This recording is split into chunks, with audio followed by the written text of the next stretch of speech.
Assalamualaikum warahmatullahi wabarakatuh. Selamat pagi, salam sejahtera untuk kita semua. Perkenalkan, saya Rosmalinda, salah satu dosen yang mengajar di program studi D4 Teknologi Produksi Tanaman Perkebunan Politeknik Negeri Ketapang, Kalimantan Barat. Adapun mata kuliah yang saya ampu adalah kultur jaringan, pemupukan kesuburan dan kesehatan tanah, teknologi benih tanaman perkebunan, dasar-dasar ilmu tanah, dan metodologi penelitian dan teknik penulisan ilmiah.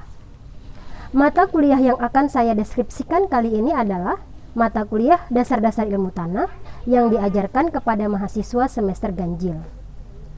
Dasar-dasar ilmu tanah merupakan mata kuliah yang masuk dalam rumpun mata kuliah keilmuan dan keterampilan atau MKK. Mata kuliah ini terdiri atas 3 SKS, di mana terdiri atas 1 SKS teori dan 2 SKS praktikum. Adapun CPMK dari mata kuliah dasar-dasar ilmu tanah adalah: yang pertama, mahasiswa mampu menjelaskan pengertian tanah dan peranan tanah dalam usaha perkebunan. Kedua, mahasiswa mampu menjelaskan proses pembentukan tanah. Ketiga, mahasiswa mampu menguraikan sifat tanah berdasarkan sifat fisiknya. Keempat, mahasiswa mampu menunjukkan hubungan antara air tanah dan tanaman. Kelima, mahasiswa mampu menjelaskan peranan jasad hidup yang ada dalam tanah. Keenam, mahasiswa mampu menjelaskan tentang kemasaman tanah dan teknologi penanganannya. Ketujuh, mahasiswa mampu menjelaskan berbagai jenis mineral dalam tanah. Kedelapan, mahasiswa mampu menjelaskan berbagai unsur hara makro dan mikro tanah. Kesembilan, mahasiswa mampu menjelaskan peranan pupuk dan pemupukan pada tanah. Kesepuluh, mahasiswa mampu menguraikan konsep pengawetan tanah dan air. Kesebelas, mahasiswa mampu mendeskripsikan konsep pengelolaan tanah. Kedua belas, mahasiswa mampu menjelaskan peranan pemetaan tanah dan penggunaannya. Ke-13, mahasiswa mampu menjelaskan pencemaran tanah dan lingkungan. Dan yang ke-14, mahasiswa mampu mengidentifikasi berbagai kasus pencemaran tanah dan lingkungan. Mata kuliah dasar-dasar ilmu tanah diselenggarakan dalam 16 kali pertemuan, termasuk UTS dan UAS selama 1 semester. Selama 14 kali pertemuan, diberikan materi tentang pengertian tanah, proses pembentukan tanah dan peranan tanah dalam usaha perkebunan, sifat fisik tanah, hubungan tanah dan air, peran jasad hidup tanah, kemasaman tanah dan teknologi penanganannya, dan mineral dalam tanah. Selain itu, dijelaskan juga materi tentang unsur hara makro dan mikro, pemupukan, konsep pengawetan air tanah, pengelolaan tanah, pemetaan tanah dan kegunaannya, pencemaran tanah, dan studi kasus tentang pencemaran tanah dan lingkungan di Kabupaten Ketapang. Sistem pembelajaran yang digunakan adalah tatap muka untuk perkuliahan teori dan praktikum. Sedangkan di masa pandemi yang lalu, sistem pembelajaran yang digunakan adalah campuran antara luring dan daring. Beberapa media yang digunakan untuk mendukung kelancaran proses belajar mengajar seperti Zoom Meeting, SIAKAT, dan Edlink. Untuk berkoordinasi tentang perkuliahan, biasanya saya melakukan diskusi lewat WhatsApp group, sehingga kegiatan perkuliahan dapat dilaksanakan sesuai yang direncanakan. Tugas-tugas yang diberikan ke mahasiswa dikumpulkan lewat akun SIAKAT mahasiswa masing-masing. Beberapa strategi dan metode pembelajaran digunakan. Metode pembelajaran yang digunakan adalah metode ceramah, demonstrasi langsung, dan diskusi kelompok. Untuk diskusi kelompok, biasanya akan ditentukan beberapa topik, lalu didiskusikan di dalam kelas. Untuk mendukung kelancaran proses belajar mengajar teori, saya juga menyiapkan bahan berupa PowerPoint dan ringkasan materi. Sedangkan untuk pembelajaran praktikum, saya menyiapkan job sheet yang kegiatan praktikumnya disesuaikan dengan capaian pembelajaran mata kuliah. Evaluasi hasil pembelajaran dilakukan dengan cara menjumlahkan skor dikalikan dengan bobot masing-masing dengan menggunakan modifikasi pedoman penilaian acuan normal dan pedoman acuan patokan. Adapun komponen unsur yang dinilai adalah sebagai berikut.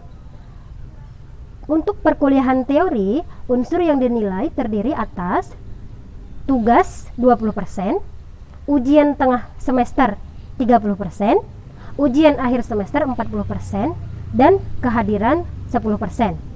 Sedangkan perkuliahan praktikum, komponen unsur yang dinilai terdiri atas kuis 20%, laporan praktikum 40%, ujian praktikum 30%, dan sikap 10%.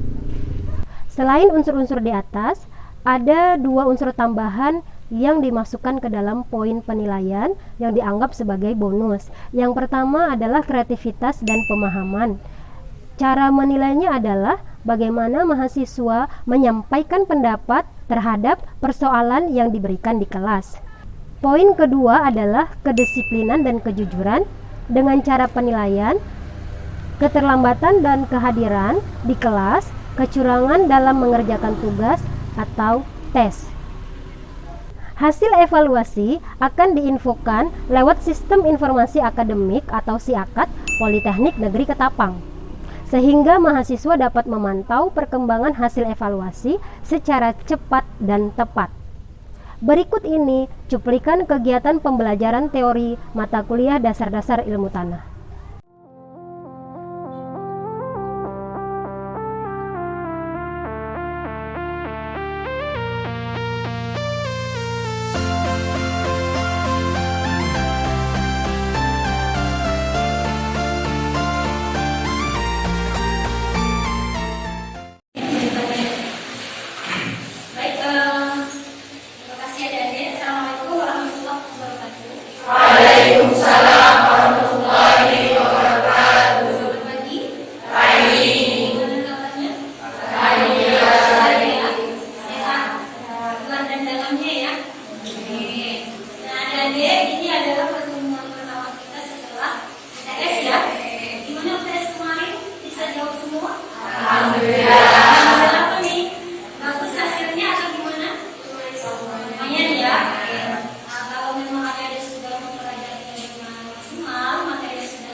misalnya contohnya pupuk kimia maupun pupuk kimia. Misal kita berikan tanaman itu pupuk kandang. Yang diserap oleh tanaman itu adalah bukan pupuk kandang, tapi ion yang ada di dalam kandungan dari pupuk kandang. Jadi bukan misalnya pupuk kandang itu langsung dibawa dari tanaman, enggak ya. Seperti manusia ya. Misalnya kita butuh karbohidrat, kita makan nasi. Nah kalau misalnya tanaman, dia butuh unsur hara NPK. Kita beri pupuk kandang, nanti dia akan terurai, maka ionnya itu yang akan diserap oleh tanaman. Penyerapannya itu melalui apa? Bisa melalui akar ataupun juga nanti dari aliran massa air. Nanti akan diberikan di sana. Nah ini yang kedua, unsur-unsur hara tersebut harus dalam bentuk tersedia. Jadi misalnya gini ya, kita kasih pupuk dalam jumlah yang banyak, tapi kalau dia tidak tersedia, artinya dia belum terurai di dalam tanah itu, maka tanaman tidak akan bisa menjadikan dia sebagai sumber makanan. Sekarang ini kan sama seperti sumber makanan ya, maka unsur hara tersebut harus dalam bentuk tersedia. Kalau misalnya sudah dalam bentuk tersedia dan konsentrasinya kita harus dalam konsentrasi yang optimum. Optimum itu bukan berarti harus banyak ya, dan sedikit tapi sesuai dengan kebutuhan. Banyak tapi tidak sesuai dengan kebutuhan juga akan menjadi racun. Tapi kalau sedikit sesuai dengan yang kebutuhan, maka itu sudah bersifat atau akan bisa digunakan atau dimanfaatkan oleh kebutuhan tanaman dan ini harus dalam keadaan seimbang. Itu yang maksudnya. Berikutnya ini ilustrasi termasuk dengan faktor pembalasan. Jadi yang di bawah ini yang bisa dilihat ya, besarnya produksi tanaman ditentukan oleh unsur yang paling rendah ketersediaannya. Jika salah satu faktor berada dalam keadaan tidak seimbang dengan faktor lain, maka faktor itu dapat menentukan atau membantu pertumbuhan tanaman. Jadi ternyata unsur yang paling rendah ketersediaannya itu itulah yang menentukan besarnya produksi tanaman. Misalnya kalau pada gambar kita lihat, misalnya ya protein itu kan berada di yang garis paling bawah ya. Berarti kebutuhan itu lebih rendah dibandingkan dengan bahan organik atau organolekar. Nah, ketika nitrogen itu kita tambahkan melebihi dari kebutuhan tanaman, maka produksi tanaman itu juga tidak akan bisa berjalan sendiri. Itu yang maksud dengan faktor pembatas. Sesuai dengan hukum di bawah bisa kalian cek lagi di referensi secara umum itu penjelasan hukum dari ini itu seperti apa. Tapi gambarannya seperti yang tadi saya jelaskan. Bisa menyimaknya ya ini?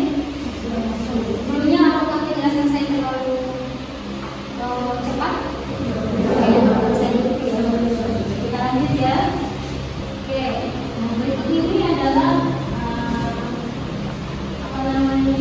bentuk ion yang diserap oleh tanaman. Misalnya nih kalau dari dasar sudah terlihat, misal contoh untuk usaha makro yang fosfor, ternyata yang diserap oleh tanaman itu dalam bentuk CO4 tidak negatif. Kemudian kalau usaha mikro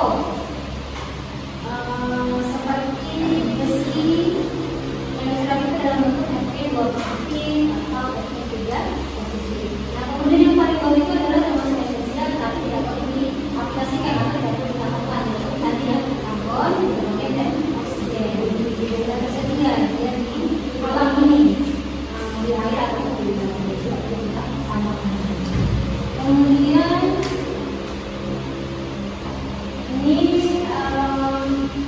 bentuk maksudnya diperolehnya dari mana? Kalau CHO itu sudah tersedia di udara dan air, maka itu sudah bisa langsung diserap melalui udara dan air.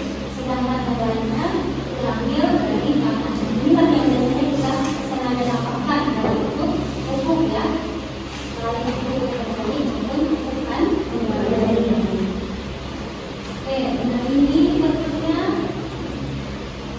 penjelasan lagi tentang usaha esensial ya. Kapan usaha itu dianggap esensial? Yang pertama, jika efisiensi atau kekurangan usaha tersebut menyebabkan tanaman tidak bisa menyelesaikan pertumbuhan vegetatif dan reproduktifnya. Yang vegetatif itu maksudnya apa? Kayak pertumbuhan akar, batang, daun. Reproduksi itu berarti bunga, buah, dan seterusnya. Kalau itu tidak bisa dilaksanakan atau tidak bisa terjadi, berarti dia merupakan usaha yang esensial ya. Kemudian efisiensi ini bersifat spesifik atau khas atau tertentu gitu ya. Pada unsur yang dimaksud dan hanya bisa diperbaiki kalau kita menggunakan sumber sendiri.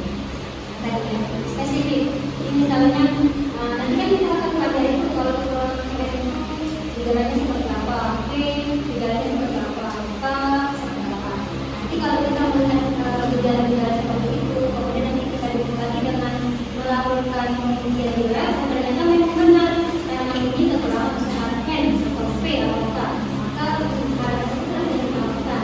Gak bisa misalnya berdasarkan hasil analisa, oh ternyata tanaman ini kurang N, karena kita nggak punya unsur N, kita tambahkan aja P, itu tidak bisa.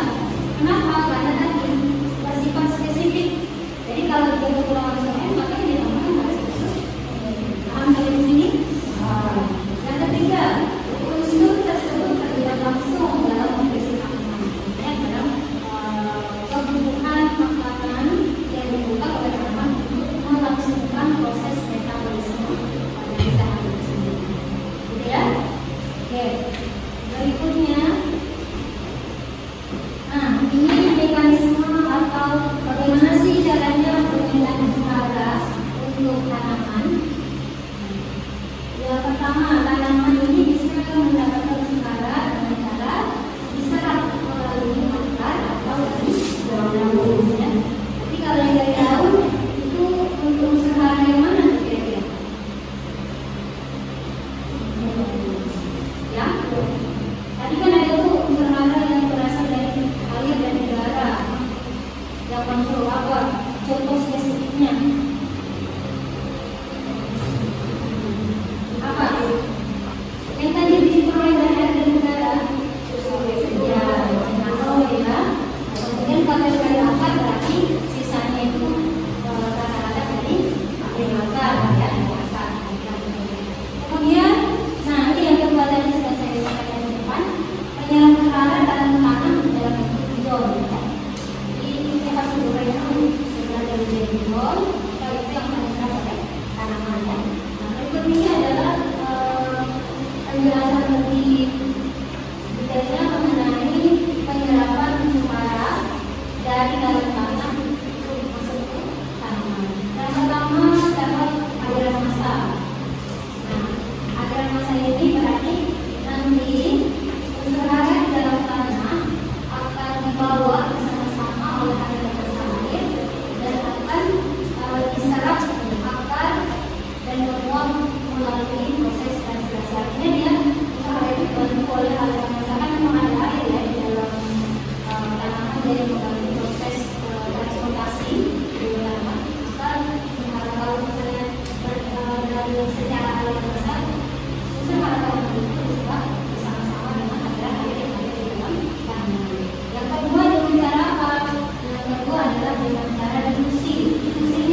Baik adik-adik, selanjutnya untuk sumber yang termasuk esensial berikutnya adalah kalium.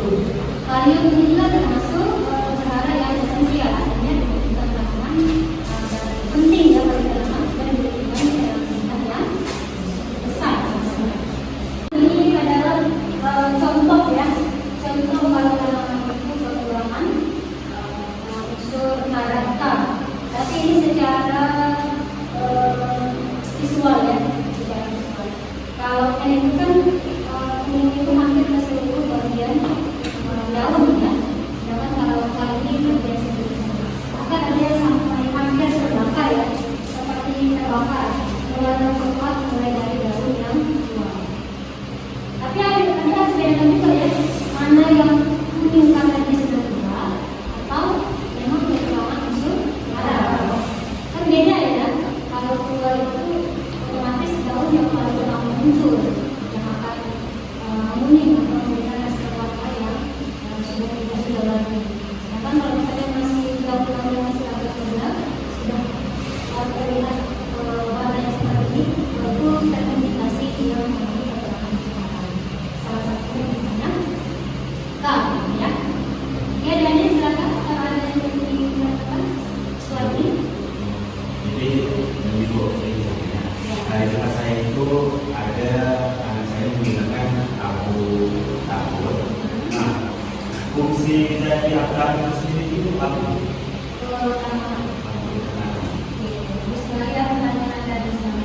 Jadi suami melihat di lapangan itu ada yang mengaplikasikan tabur itu ke tanaman. Terus tanamannya itu menjadi tumbuh bagus atau malah sebaliknya? Jadi bagus. Bagus. Nah, yang perlu diketahui sebetulnya penanaman tabur itu terutama bukan untuk menambah unsur hara, tapi untuk memperbaiki keasaman dari tanah itu sendiri. Karena ternyata di dalam tabur itu pH-nya itu adalah basa. Basa itu artinya apa? Basa kan ada asam, kalau basa ada mineral. Kalau basa itu berarti tidak asam gitu ya. Artinya dia di atas 7 pH-nya. Tapi kalau tanaman basa juga tidak bisa, karena itu kan bisa tumbuh dalam pH yang keras sekali 5 atau 6 ya, sampai 7. Nah, ketika misalnya tanaman kenapa ini kan kita tahu ya rata-rata pH-nya adalah di bawah 5 ya, di bawah 6 bukan ya, ada yang sampai 4. Ketika tanaman asam, kalau pH-nya di bawah 5 berarti kan ini kondisi tanahnya dalam keadaan yang asam ya. Ketika tanah asam ditambahkan atau diaplikasikan dengan abu di samping dapur, abu tanda kosong, kelapa sawit yang misalnya kulit bakar, kemudian abu dari abu gosok itu bisa, atau abu vulkanik kalian aplikasikan ke tanah asam tadi, otomatis nanti pH-nya akan menjadi meningkat. Artinya yang tadinya di asam atau asam akan menjadi mineral, sehingga bagus untuk proses pertumbuhan tanaman. Sampai di sini ada yang ingin bertanya? Silakan. Iya.